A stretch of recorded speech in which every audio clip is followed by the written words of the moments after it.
The next level of sophistication is introducing baryons, gas and dissipative processes that must affect it, including things like star formation and energy input by stars, formation of black holes, their activity is active galactic nuclei, their feedback through energy input in the surrounding gas, and so on. These are far more demanding technically, and it's only in recent years that we had simulations good enough to really compare to observations. The key problem is dynamical range. A lot of dissipative stuff happens on very small scales, scales of stars or interstellar separations, which are of the orders of parsecs, and yet we want to look at regions of the universe that are megaparsecs or even gigaparsecs in size. So it's simply hard enough to achieve sufficient numerical resolution that will cover both scales. And truth be told, sometimes we don't really understand how some important processes work. We have a pretty good idea how stars form, but not in a really excellent detail we would like.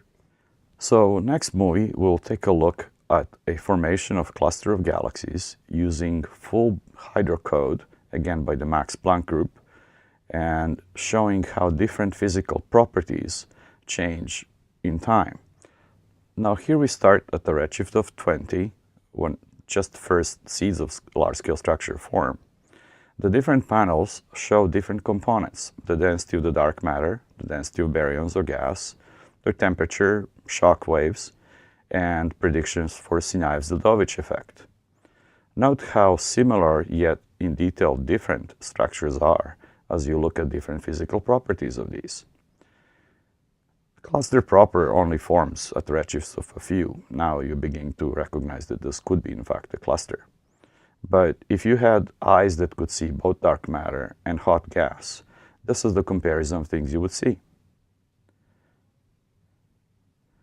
Now, look at behavior of gas.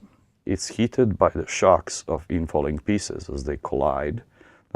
Kinetic energy is transferred into radiation, which heats the gas itself. This is why clusters are filled with the X-ray gas.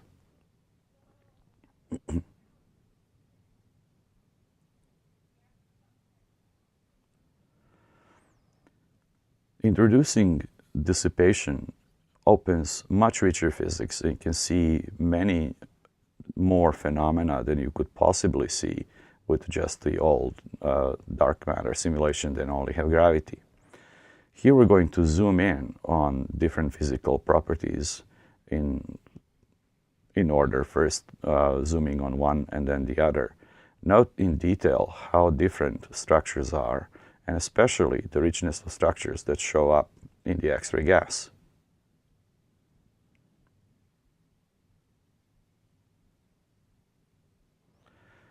Especially as, say, big pieces fall in and they hit the gas, creating shock waves and even like cometary trails.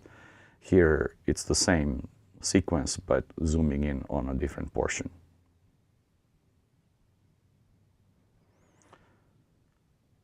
So as you can see, spherical, uniform, homogeneous model does not really seem to correspond well to reality.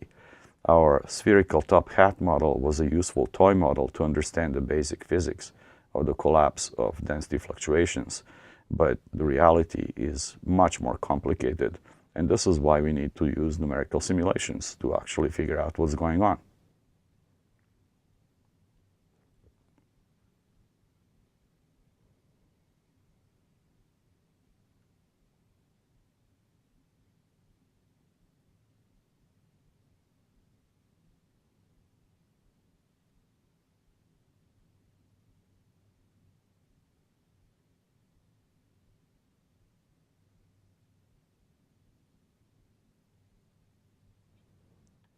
Again, these simulations produce a wealth of information that can be mined in detail.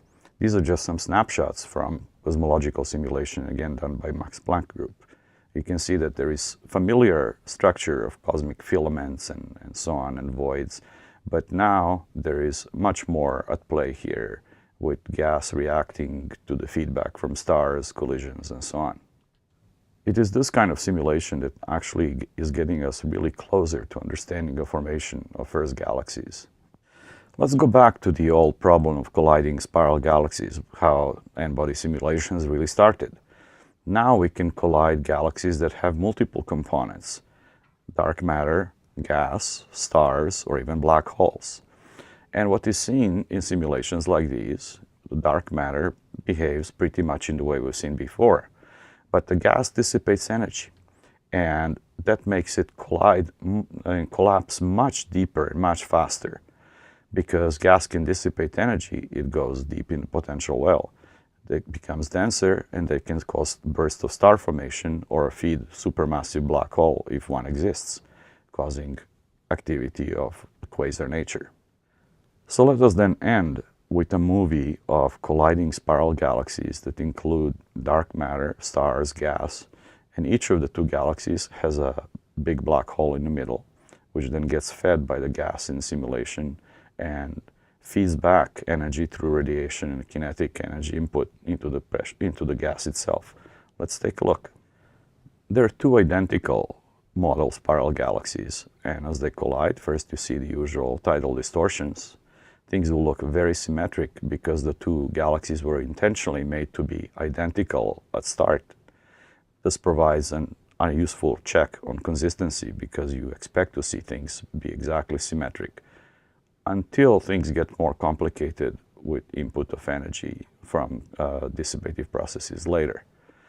Right now, this is just the first passage.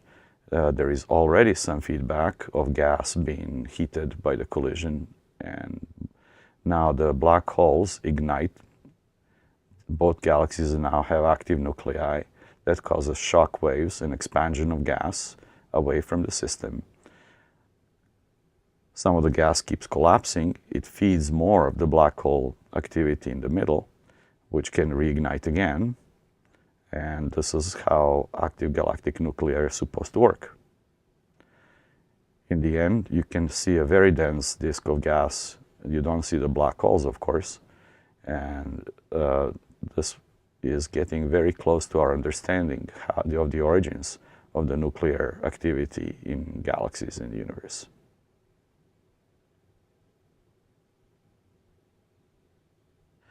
So this is our theoretical understanding of the formation of large-scale structure and its evolution in the universe.